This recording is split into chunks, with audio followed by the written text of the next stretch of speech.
கிறிஸ்துவுக்குள் அன்பானவர்களே, ஆண்டவராய் இயேசு கிறிஸ்து நாமத்தில் உங்களை மகிழ்ச்சியோடு வாழ்த்துகிறேன். கர்த்தர் உங்களோடு இருப்பாராக, உங்களை ஆசீர்வதிப்பாராக.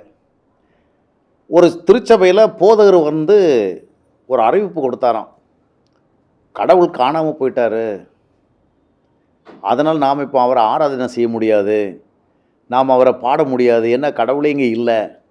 அப்போ எல்லாருக்கும் ஒரே கேள்வி, என்னடா இது, கடவுள் காணாமல் போயிட்டாரா, எதனால் காணாமல் போயிட்டார், யார் தொலைச்சது, இனி எங்கே போய் கண்டுபிடிக்கிறது என்றால் அவர்கள் கோயிலில் கடவுள் இருக்கிறன்னு நம்புகிறாங்க. இன்றைக்கி இப்போ போதகர் திடீர்னு இந்த மாதிரி அறிவித்த உடனே அவங்களுக்கு ஒன்றுமே புரியலை. அப்போ எல்லோரும் வந்துட்டாங்க, வழக்கமாக வரது போல் தொழுகைக்கு. போதகர் நாம் ஆராதனை செய்கிற வழியிலே கடவுளை காணோம், நீங்கள் யாராவது கண்டுபிடிச்சிங்கன்னு சொன்னால் சொல்லுங்கள், நாம் ஆராதனை நடத்தலாம் அப்படின்ட்டு. அப்புறம் பார்த்தா யாருமே கண்டுபிடிக்க முடியலை. செக்ரட்டரியாலும் கண்டுபிடிக்க முடியலை, ட்ரெஷராலையும் கண்டுபிடிக்க முடியலை, அங்கே இருந்து யாராலும் கண்டுபிடிக்க முடியலை. என்னாச்சு தெரியலையே, கடவுள் நம்ம கோயிலில் இல்லையாமே, அவர் இல்லாமல் இருந்தால் நம்ம எப்படி அவர் ஆராதிக்கிறது, எப்படி வழிபாடு நடத்துறது, எல்லோரும் கேள்வியாக போச்சு. அப்போ ஒரு பையன் சொன்னானா, நான் கண்டுபிடிச்சிட்டேன், நான் கடவுளை கண்டுபிடிச்சிட்டேன், கர்த்தரை கண்டுபிடிச்சிட்டேன், அதனால் நம்ம ஆராதனை பண்ணலாம், கடவுளுங்க தான் இருக்கிறார் அப்படின்ட்டு. உடனே எல்லாரும் சரி கண்டுபிடிச்சா கடவுளை காண்பி, எங்கே இருக்கார் சொல்லு அப்படின்னு. அப்போ அவன் சொன்னான்னா, மனம் திரும்பாதவங்க யாருமே கடவுளை பார்க்க முடியாது, ரட்சிக்கப்படாதவங்க யாருமே தேவன் அறிய முடியாது. அதனால் நீங்கள் முதலாவது ரட்சிக்கப்படுங்க, முதலாவது மனம் திரும்புங்க, முதலாவது கர்த்தரை உங்கள் வாழ்க்கையில் தேடுங்க, அப்பொழுது தான் உங்களுக்கு கர்த்தரை பார்க்க முடியும். இது ஒரு கற்பனை கதை தான், உள்ளபடியே நடந்த ஒரு கதை அல்ல. ஆனால் அந்த வேடிக்கை கதைக்குள்ள சில உண்மை இருக்குது. இன்றைக்கி நிறைய பேர் பார்த்திங்கன்னா கோயிலில் கடவுள் இருக்கிறதா நம்பிட்டு போகிறாங்க. அந்த அடிப்படையில் அவரை ஆராதிக்கிறாங்க, துதிக்கிறாங்க, ஸ்தோத்திரிக்கிறாங்க.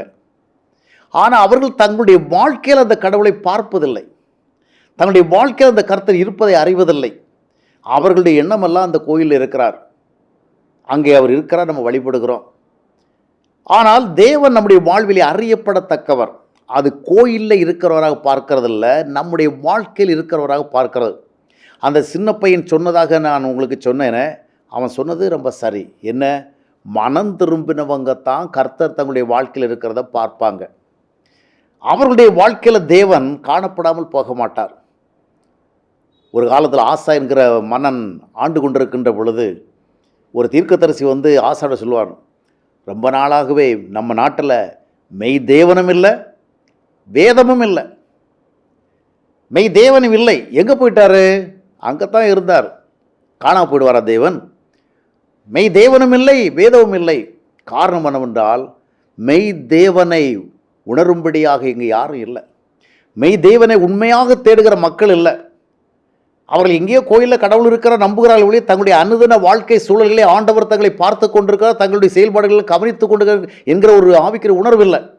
அதனால தான் தீர்க்கதரிசனம், நீண்ட நாட்களாக நம்முடைய நாட்டில் மெய் தேவனும் இல்லை, வேதமும் இல்லை. இன்றைக்கி நம்ம அநேகருடைய வாழ்க்கையில் மெய் தேவன் இல்லை, வேதமும் இல்லை, சத்தியமும் இல்லை. ஆலயங்களிலே கடவுள் இருக்கிறார் இருக்கிறார் சொல்லி அங்கு சென்று கடவுள் இருக்கிறார்ங்கிற ஒரு எண்ணம் சார்ந்து வழிபாடுகளையும் தொழுகைகளையும் பிரார்த்தனைகளையும் செய்து கொண்டிருக்கிறோம். மனம் திரும்பின ஒரு வாழ்க்கை உடையவர்கள் மட்டுமே கர்த்தரை அறிவார்கள். கர்த்தர் இருப்பது கோயிலில் அல்ல, நம்மைத்தான் கோயிலாக தெரிந்து கொண்டார் என்பதை 1 கொரிந்தியர் 3ஆம் அத்தியாயத்தினுடைய 16-17 வசனங்களில் நம்ம வாசிக்கிறோம். நீங்களே தேவனுடைய ஆலயம். அதைத்தான் 1 கொரிந்தியர் 6ஆம் அத்தியாயம் 19ஆம் வசனத்திலும் வாசிக்கிறோம். நீங்களே பரிசுத்த ஆவியானவர் தங்குகிற ஆலயம். ஆம் அருமையானவர்களே, தேவன் நம்முடைய வாழ்க்கையில் தேவன் இருக்கிறார்னு சொல்லும்போது அவர் எங்கே இருக்கிறார்? கோயிலில் இருக்கிறார் நினைக்கிறோம், இல்லை. நம்முடைய வாழ்வில் இருக்கிறாரா? நம்முடைய வாழ்க்கையில் அவர் தம்மை வெளிப்படுத்துகிறாரா? அதுதான் முக்கியம். இது நடக்குமா? ஆண்டவர் நம்முடைய வாழ்வில் இருக்கிறதை அறிய முடியும். உண்மையாக மனம் திரும்பினவர்கள், உண்மையாக மறுபடியும் பிறந்த அனுபவம் பெற்றவர்கள், உண்மையாக தங்களுடைய வாழ்க்கையை ஆண்டவர் ஒப்புக் கொடுத்தவர்கள் தங்களுடன் தேவன் இருக்கிறதை அறிவார்கள், தங்களை நடத்துவதை தேவன் அறிவார்கள், தங்களை தாங்குவதை தேவன் அறிவார்கள். அந்த அறிவு தான் நமக்கு அவசியம். எனவே ரட்சிக்கப்பட்டவர்களாக, மனம் திரும்பினவர்களாக, மறுபடியும் பிறந்தவர்களாக, கர்த்தரை நம்முடைய வாழ்க்கையில் அறிந்தவர்களாக நம்ம மாற வேண்டும். அதுதான் உண்மையான ஆவிக்குரிய வாழ்க்கை.